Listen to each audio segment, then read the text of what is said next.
Cryptos में all season क्या है? रीसेंट डेज़ में आप देख रहे होंगे काफ़ी ऐसी न्यूज़ निकल कर आ रही हैं या काफ़ी ऐसे आर्टिकल्स, यूट्यूब वीडियोज़ आ रही हैं जहाँ ऑल सीज़न की बात कही जा रही है। अब जो पुराने इन्वेस्टर्स हैं उन्हें डेफ़िनेटली इस ऑल सीज़न के बारे में पता होगा, बट कुछ नए इन्वेस्टर हैं जिन्होंने रिसेंटली जॉइन करा है और शायद इस ऑल्ट कॉइन टर्म को वो उतना अच्छे से नहीं जानते। सो आज इसी के बारे में बात करेंगे। ऑल्ट सीज़न क्या है? क्या होता है ये? और इसके बारे में पूरी डिटेल्स हम इसके बारे में बात करेंगे। तो चलिए शुरू करते हैं। सो ऑल्ट सीज़न से मतलब है ऑल्ट कॉइन्स का सीज़न, यानी कि ऑल्टरनेटिव कॉइन्स। यानी कि अगर आप जो टॉप की करेंसीज हैं बिटकॉइन एंड एथेरियम, इसको आप छोड़ दें तो बाकी जो कॉइन्स बचते हैं वो आपके ऑल्टरनेटिव कॉइन्स की कैटेगरी में आते हैं, जिन्हें ऑल्ट कॉइन कहा जाता है। अब इस ऑल सीज़न में क्या होता है, इस ऑल्ट सीज़न में ये जो बाकी के ऑल्टरनेटिव कॉइन्स हैं, ये बड़ी जो क्रिप्टो करेंसीज हैं इन्हें आउट परफॉर्म करते हैं।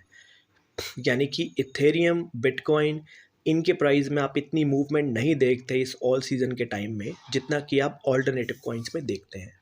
सो बिकॉज ये क्रिप्टो बड़ी जो मेजर क्रिप्टो करेंसीज हैं इसको आउट परफॉर्म कर रहे हैं, इसीलिए इस पर्टिकुलर टाइम पीरियड को ऑल्ट सीज़न के नाम से जाना जाता है। अब अगर हम बात करें पाथ टू ऑल्ट सीज़न, तो इसके 4 फेसेस होते हैं। तो इन चारों फेसेस के बारे में हम डिटेल्स इन्वेस्टिगेशन करेंगे। मैं आपको बताऊंगा अभी हम किस फेस में चल रहे हैं और ऑल सीज़न जो हम कह रहे हैं ये कब आने वाला है। अब आप मेरी स्क्रीन पे जो चार्ट देख रहे हैं ये बाइनेंस की तरफ से शेयर किया गया है चार्ट, जिसमें इन्होंने पाथ टू ऑल्ट सीज़न के बारे में बताया गया है। तो अब देखिए पहले फेस में क्या होता है कि जनरली जो फ्लो है मनी का वो आपका बिटकॉइन की तरफ जाता है। सो अगर आपने देखा होगा इन्हें पिछले कुछ दिनों में बिटकॉइन के अंदर काफ़ी ज़्यादा वॉल्यूम आपने देखा है। हाँ, उसका दूसरा रीज़न ये भी है कि जो क्राइसिस हो रहे हैं, बैंक क्राइसिस, उसकी वजह से कहीं न कहीं वो बैंक का पैसा डिपॉज़िट बैंक में होने की बजाय बिटकॉइन्स में हो रहा है, वो भी एक रीज़न है। बट आपने देखा होगा कि बिटकॉइन करीब 15 टू 17,000 के करीब-करीब था, जो कि अब बढ़ के करीब ऑलमोस्ट 29,000 टच करके आया है। सो अब देखिए बिटकॉइन के अंदर वॉल्यूम डेफ़िनेटली आया था। सो वो एक पहला फ़ेज़ था, पहला चरण था इस particular path to alt season का।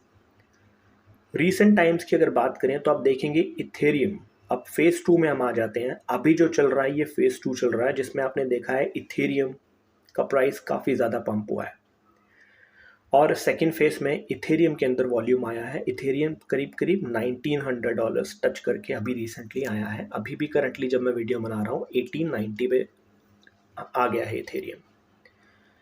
इसके बाद नेक्स्ट फेज़ की जब बात करें तो नेक्स्ट फेज़ आता है फेज़ 3, जिसमें लार्ज कैप्स यानी कि बाकी के जो बड़े-बड़े कॉइन्स हैं जैसे डोजकॉइन, मैटेक, पॉलीगॉन, पोल्काडॉट, इन सब के अंदर वॉल्यूम जाता है। यानी कि जो फ्लो ऑफ मनी है वो इथेरियम से मूव होके लार्ज कैप की तरफ जाता है।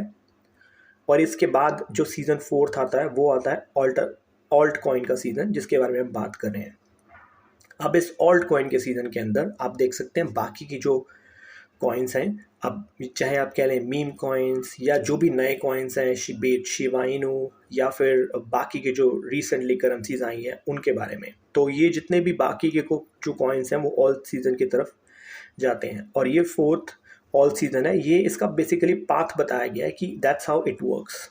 अब एक मैं आपको बताऊं एक जनरल सी इन्फॉर्मेशन। देखिए फर्स्ट बिटकॉइन फेज़ के अंदर जनरली होता है कि जो बड़े बड़े वेल्स होते हैं वो अपना पैसा बिटकॉइन के अंदर लगाते हैं। अब बिटकॉइन के अंदर बिकॉज स्पाइक आ जाता है, इसकी वजह से प्राइस सर्ज हो जाता है, तो जनरल जो रिटेल इन्वेस्टर्स हैं उन्हें लगता है कि बिटकॉइन के अंदर ही पैसा लगाना चाहिए, वो अपना पैसा बिटकॉइन की तरफ लगाते हैं। उसके बाद वेल्स अपना पैसा बिटकॉइन से हटा के इथेरियम की तरफ मूव कर लेते हैं बिकॉज वहाँ पे वो प्रॉफिट बुक कर लेते हैं। अब अगेन इथेरियम के अंदर जब पैसा आता है, जो बड़ा वॉल्यूम आता है, तो इथेरियम का प्राइस पंप कर जाता है, और जो कि अभी चल भी रहा है, आप देख रहे होंगे। उसके बाद थर्ड फेज़ में जो वेल्स हैं वो इथेरियम से पैसा हटा के जो थर्ड कैटेगरी है, जो लार्ज कैप की कैटेगरी है, वहाँ पे लगाते हैं। और आप देखेंगे बाकी के जो ऑल्ट कॉइन्स हैं इनके अंदर भी पंप काफ़ी ज़्यादा होता है। और जब थर्ड फेज़ ओवर हो जाता है, जब ये प्रॉफिट बुकिंग हो जाती है वेल्स की तरफ से, उसके बाद ये ऑल्ट सीज़न आपका स्टार्ट होता है, जिसमें बड़े बड़े वेल्स इन ऑल कॉइन्स की तरफ पैसा लगाते हैं। सो ये ऑल्ट कॉइन का ऑल सीज़न का एक पाथ होता है। तो जनरली अभी हम सेकेंड और थर्ड फेज़ के बीच बीच में है, तो डेफिनेटली ये ऑल सीज़न अभी कुछ ही मंथ में आप स्टार्ट होता हुआ देखेंगे यहाँ पे। सो अगेन ये सारी गेम्स जो हैं वो वेल्स के पॉइंट ऑफ व्यू से देखी जाती हैं, वेल्स कैसा परफॉर्म कर रही हैं उसके ऊपर ये चीज़ें होती हैं, बट डेफिनेटली आप इसके ऊपर नज़र ज़रूर रखें। अभी हम सेकंड फेज़ में हैं और सेकंड थर्ड फेज़ की तरफ मूव कर रहे हैं, तो यहाँ पे आप देखेंगे थर्ड फेज़ में काफ़ी कॉइन्स आपको यहाँ पंप करते हुए दिखेंगे। बट अगर आप मीम पॉइंट्स होल्ड करते हैं तो उसके लिए थोड़ा सा वेट आपको करना पड़ेगा। जब ऑल सीज़न प्रॉपरली आएगा उसके बाद जो ये ऑल कॉइन है ये आउट परफॉर्म करते हुए देखेंगे आपको बिटकॉइन और इथेरियम। बिटकॉइन और इथेरियम हालांकि एक ही जगह पे रहेंगे, बट ये ऑल्ट कॉइन आपको डेफिनेटली बढ़ते हुए दिखेंगे। सो ये डिटेल्स थी प्रॉपर इसके बारे में, जो ऑल सीज़न अभी रिसेंटली चल रहा है इसके बारे में डिटेल्स मैंने आपको प्रोवाइड करवाई हैं।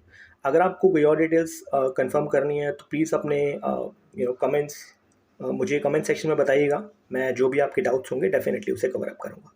तो ये थी आज की वीडियो, मिलता हूँ आपको अगली किसी और वीडियो में। Thank you very much for watching this.